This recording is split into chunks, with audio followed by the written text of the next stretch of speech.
안녕하세요. 담덕입니다. 빠르게 볼게요. QQQ 공매도 71%, 스페이스X 공매도 71%, 반도체 공매도 39%, 테슬라 공매도 59%입니다. 지수는 QQQ 공매도가 현재 주가가 상승한 것 동시에 공매도 비율이 증가해주고 있다는 거 보시면 좋을 것 같고요.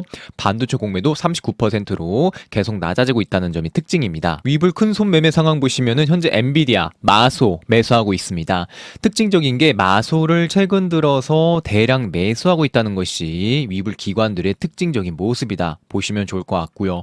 주간 단위도 보시더라도 다른 빅테크 대비 마소를 저번 주부터 현재 많은 물량을 담고 있다 보시면 좋을 것 같습니다. 확실히 마소가 실적 발표를 보여주고 AI 투자한 매출 수익성을 보여주다 보니 기관들의 입장도 많이 달라졌다 보시면 좋을 것 같아요. 스페이스X 실적이 나왔습니다. 결과적으로 다 좋았어요. 매출도 전년 대비 92% 증가, EPS도 증가, 순이익도 증가 해주게 되면서 나쁘지 않았다 보면 좋을 것 같고요. 세그먼트 매출도 보시면 사용된 공간이 9억 6,200만 달러, 전년 대비 29% 증가, AI도 전년 대비 247% 증가해주게 되었습니다. 2분기 지표도 보시면 스타링크 가입자 수도 전년 대비 2배 증가했어요. 1,200만 명. 그리고 ARPU도 월 66달러로 전년 대비 살짝 감소를 해주게 되었지만 가입자 수가 2배 증가해졌다는 것이 매우 긍정적으로 보시면 좋을 것 같고 주요 사업 내용도 보시면 250억 달러 규모의 첫 번째 선순위 채권 발행이 성공적으로 완료가 되었고요. 클라우드 서비스 판매로 141억 달러의 매출을 기록하게 되었고 미 정부와의 단연간 계약을 통해 60억 달러가 넘는 금액을 수주하게 되었습니다. 또 긍정적인 건 일론 머스크가 스페이스X는 엔비디아 그래픽카드가 최고의 성능을 자랑하기 때문에 앞으로도 오직 엔비디아 그래픽카드를 사용하겠다라는 결정을 하게 되었습니다. 쉽게 말하면 스페이스X와 엔비디아 새로운 파트너십 발표하게 되면서 엔비디아의 수요가 죽지 않았다라는 부분을 확인할 수가 있었습니다. 그래서 엔비디아가 상승세가 있었고요. AMD도 실적이 나왔습니다. 결과적으로 좋았어요. 매출 전년 대비 50% 증가, EPS 전년 대비 246% 증가해주게 되었습니다. 세그먼트 순매출도 보시더라도 데이터 센터 67억 2천만 달러로 전년 대비 107% 증가. 지금 보면은 고객 게임 관련 사업도 6% 증가, 인베비드 부문도 19% 증가해주게 되면서 전체적인 수익 부분은 나쁘지 않았습니다. 그러나 주가는 좀 하락세가 있었죠. 자, 시장의 반응을 보면은 시간의 거래에서 주가는 8.9% 하락을 했습니다. 두 배는 약 16%, 19% 정도 하락이 있었던 것 같고요. 그러한 이유를 보시면 AI 생산량 증대 속도가 실망을 했거나 마진에 대해 신중했거나 강력한 상승 후 차익 실현이 나타날 수 있다라는 시장의 반응을 나오게 되었습니다. 너무 기대감이 높았던 것이고 기대를 충족하지 못하니 투자자들의 실망 매물이 나왔다 정도 보시면 좋을 것 같아요. 멘트도 나쁘지 않아요. 훌륭한 성과를 거뒀고 전년 대비 데이터 센터 관련 매출도 2배 증가했다. 매출과 수익성 모두 사상 최고 수준 기록했다. 26년 하반기 데이터 센터 관련 매출이 증가할 것으로 예상이 되고 전체 매출 성장과 수익 성장도 더욱 가속화될 것이다 라는 명확한 가이던스도 제시하게 되었습니다. 오늘 수요일 장후에 샌디스크 실적도 나오게 됩니다. AMD가 결과적으로는 내용이 나쁘지 않았어요. 좋았습니다. 그래서 샌디스크도 미리 좀 반응하는 느낌인데 실적 나쁘지 않을 것으로 좀 생각이 들고 있어요. 네, 시타델에서 지금 강세장을 견인하는 요인들이 여전히 유지되고 있다라고 내용을 발표하게 되었습니다. 최근에 반도체의 변동성과 약간의 작업이 들어갔었던 주요 기관의 움직임이 시타델이 있었던 것 같고요. 그러한 이유가 그 레이폴드의 물량을 싸게 담았고 금리 인상할 수 있다라는 공포감을 주면서 이제 반도체 상승을 기대하는 긍정적인 효과를 내보내게 되면서 현재 반도체의 이 작업을 시타델이 현재 만들어내는 게 아닌가라고 좀 생각이 들고 있습니다. 지금 보고 계시는 데이터 보시면 반도체와 메모리 5월과 6월간의 개인들의 대부분 매수했었던 흐름을 살펴본 데이터인데요. 지금 보시면 개인 투자자들이 지난주 반도체 관련 주식을 사상 최대 규모로 매도했습니다. 즉 레버리지를 많이 갖고 있었던 개인들이 예를 들면 속스를 많이 매도하고 페닉셀로 좀 손절한 상황인 거죠. 7월 30일로 끝나는 주에 개인 투자자들은 지난 2년 평균 주간 거래량의 약 20배 10배에 달하는 반도체 및 메모리 관련 주식을 매도하게 되었습니다. 그래서 지금 보시면은 2년간의 데이터 중에서 현재 개인들의 매도가 정말 많이 발생된 걸 볼 수가 있으십니다. 제 채널이 29일날 삭제됐는데 그 주간에 많은 변동성이 있었던 것 같고요. 특히나 27, 28, 29 수요일날 7월 29일날 이때 많은 매도가 조금 나온 게 아닌가라고 생각이 듭니다. 그래서 지금 반도체 레버리지에 대한 물량이 현재 반도체가 무거웠던 그 흐름이 한결 좀 가벼워진 느낌도 있었던 것 같고요. 개인들이 좀 매도를 크게 들어갔고 손절하고 페닉스랑 개인들이 다시 포모로 저가 매수 들어오는 것 같고 시타들이라든지 헤지펀드 기관들도 저가 매수세로 현재 분위기를 다시 잡아가는 상황도 연출될 수 있다라고 생각이 됩니다. 지정학적인 관점에서는 지금 베센트가 긍정적인 소식을 내보내게 됩니다. 미국과 이란이 호르무즈 해협 개방에 대한 합의가 오늘이나 내일에 도달할 수 있다라고 이야기를 합니다. 벤센트는 화요일 오전 CNBC와의 인터뷰에서 미국이 이란과 협상 중이다라고 이야기를 합니다. 그런데 이란은 우리 미국과 직접 대화하지 않고 있다라고 이 사실을 부인하고 있는데요. 끝까지 심리전 계속하고 있다 생각이 들고 있고요. 그래서 베센트가 오늘이나 내일 이란 해협을 개방하고 이 분쟁에서 보다 정상적인 입장으로 나아갈 수 있는 합의가 이루어질 가능성이 있다라고 이야기합니다. 베센트 역할을 보시면 트럼프가 타코 나오기 전에 미리 베센트가 긍정적인 소식을 내보내는 경우가 많아요. 트럼프도 이제 이란 협상 잘 되고 있고 잘 진행되고 있다라는 소식이 하나둘씩 들리고 있는데 최종적으로 현재 미국과 이란이 앞과 뒤가 다른 서로 입장을 내보내게 있는데 이란은 현재 심리전으로 계속 그런 적 없다라고 하지만 뒤에서는 현재 합의가 일어나고 있는 상황이다 라고 현재 개인적으로 보고 있습니다. 그래서 이 부분이 시장에 긍정적으로 작용이 됐다 보시면 좋을 것 같고요. 그래서 제가 7월 29일날 30일날 이 그 주간에 7월 마지막 주간에 XXL 반도체 물량을 매수했습니다.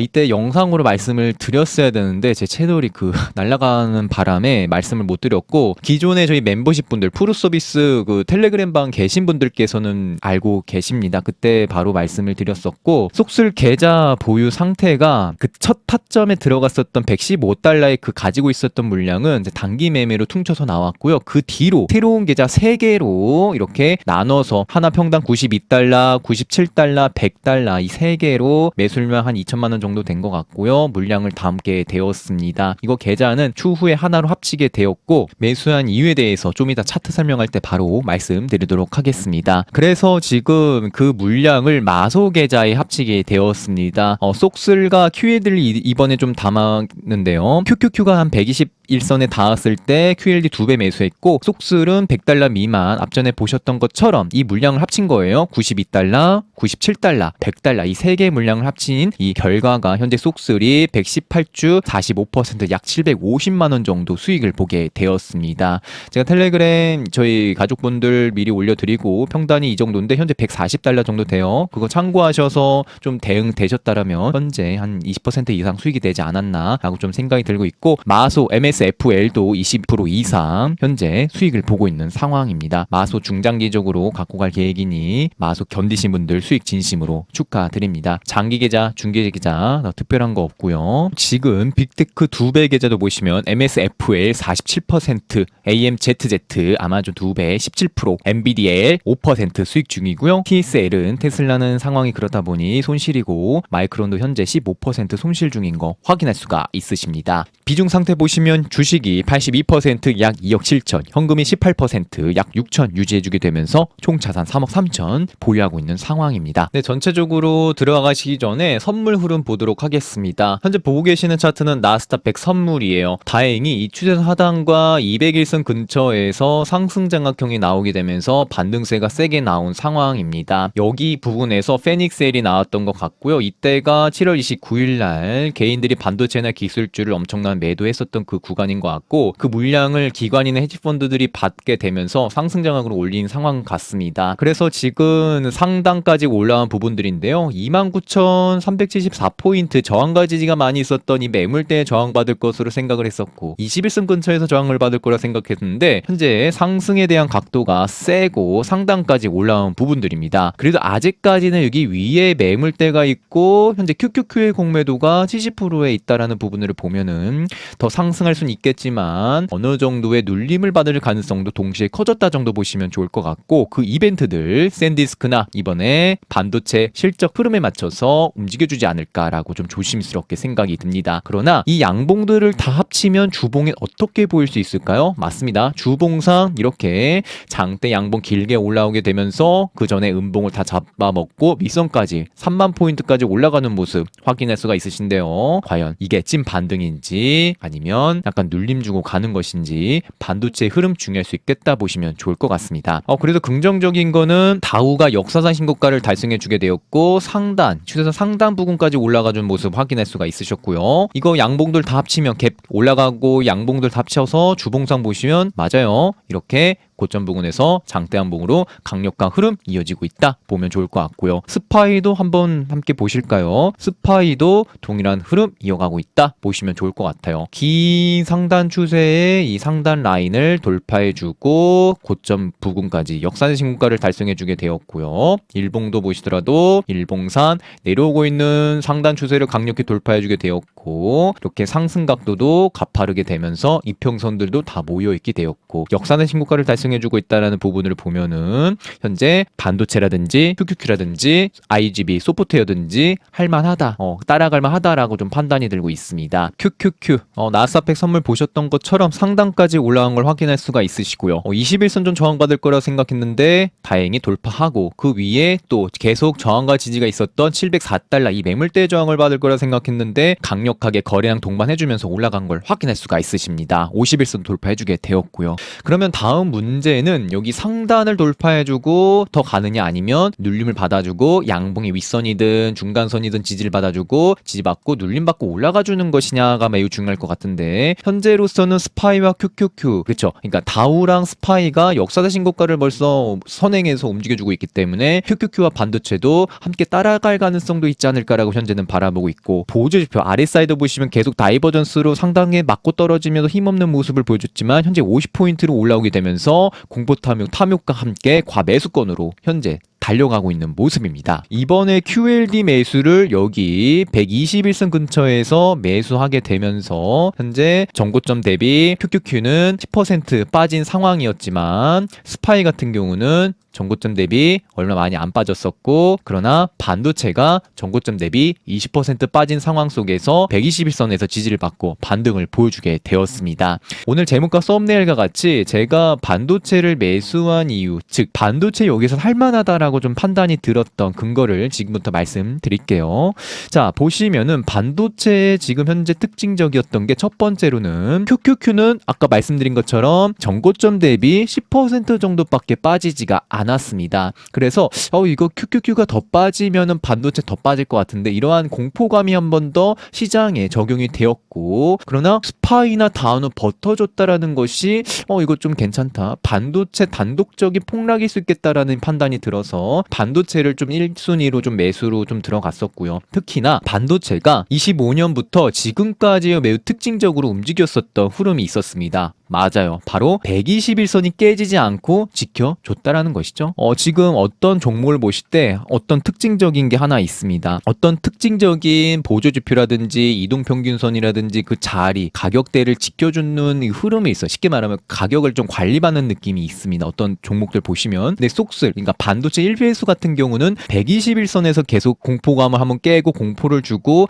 관리를 받는 경향이 매우 컸고, 아랫사이드 보시면 과매도권 35포인트 근처에서는 크게 공포감을 주고 V자로 크게 반등세가 있었던 걸 확인할 수가 있으셨어요. 그리고 지금 보시면 계속 반도체가 하락 다이버전스, 즉 다이버전스로 상승하려고 하면 맞고 떨어지고 하다가 그 이 내려오고 있는 상단 추세를 돌파해주고 V자 반등세로 RSI가 현재 50포인트를 돌파해주고 과매수권 쪽으로 슬금슬금 올라가고 있다는 부분들이 매도의 힘보다도 현재 매수의 힘이 강력히 들어온 느낌이 살짝 있다라고 보고 있고, 이러한 이유들이 맞아요. 개인들 레버리지로 정말 많은 시장의 변동성이 껴있던 이 개인들의 레버리지가 많이 청산이 되면서 시장의 분위기, 즉 반도체의 무게가 한결 좀 가벼워졌다라는 것이 현재 반도체의 매우 특징적이다 보면 좋을 것 같고요. 좀 우려했었던 저항 라인들을 하나씩 깨면서 올라가는 것이 현재 이 물량들을 소화해주고 있고, 올라가려는 힘이 조금씩 마련되는 게 아닌가라고 생각이 들고 있습니다. 그래서 저는 과감히 속슬 기준으로, 그러니까 1배수 기준으로 121선 닿을 때 속슬 보시면 201선이죠. 피보나치 돌려봤을 때 전고점 대비 한 70% 이상 빠졌을 때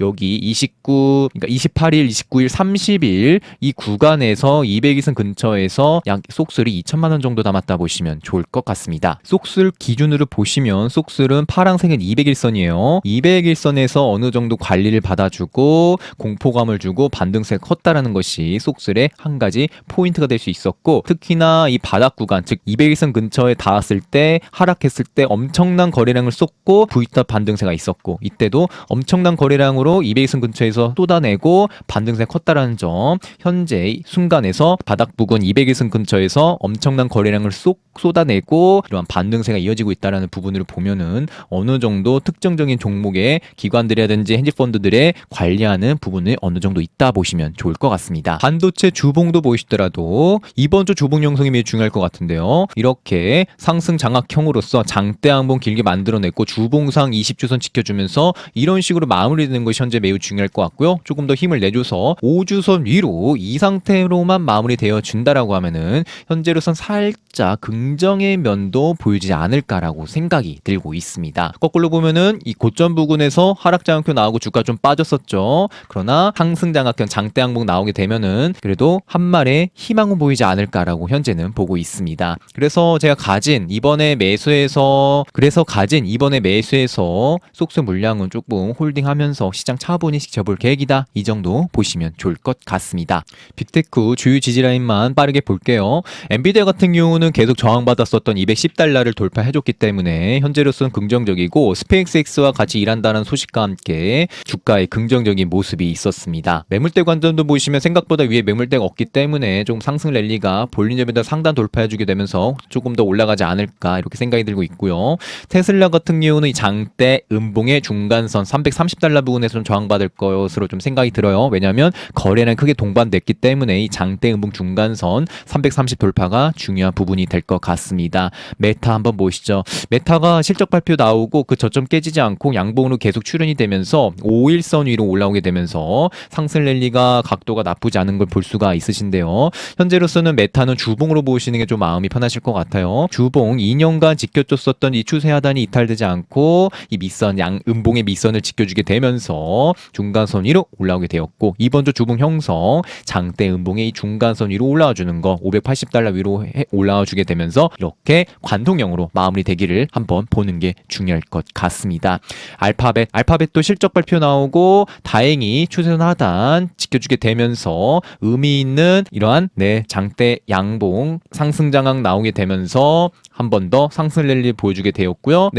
반도체에서도 말씀을 드린 것 같아요. 특정 종목의 어느 가격이나 이동평균선이나 추세선을 관리받는 흐름이 있다. 알파벳 같은 경우는 이 추세선 이탈되지 않고 특정 부근에서 관리받는 거 볼 수가 있으시죠. 그리고 알파벳은 조금 더 상승이 385달러 부근에서는 약간의 저항이 있지 않을까 주봉상. 왜냐하면 여기 약간 매물이 있죠. 그리고 일봉 보시더라도 380달러 여기 왼쪽을 보시면 언덕을 보시면 매물이 좀 쌓여 있습니다. 오늘 내일 380 돌파가 현재 로서 매우 중요할 수 있다라고 보시면 좋을 것 같아요. 그리고 예전에 말씀드렸던 알파벳 저 빨간색 빗각부터 그어졌었던 부분에 관리를 받아보면서 추세가 이탈되지 않고 200일선에서 공포 한번 주고 기관들이 알파벳을 매수하는 이 경향도 볼 수가 있었다 보시면 좋을 것 같습니다.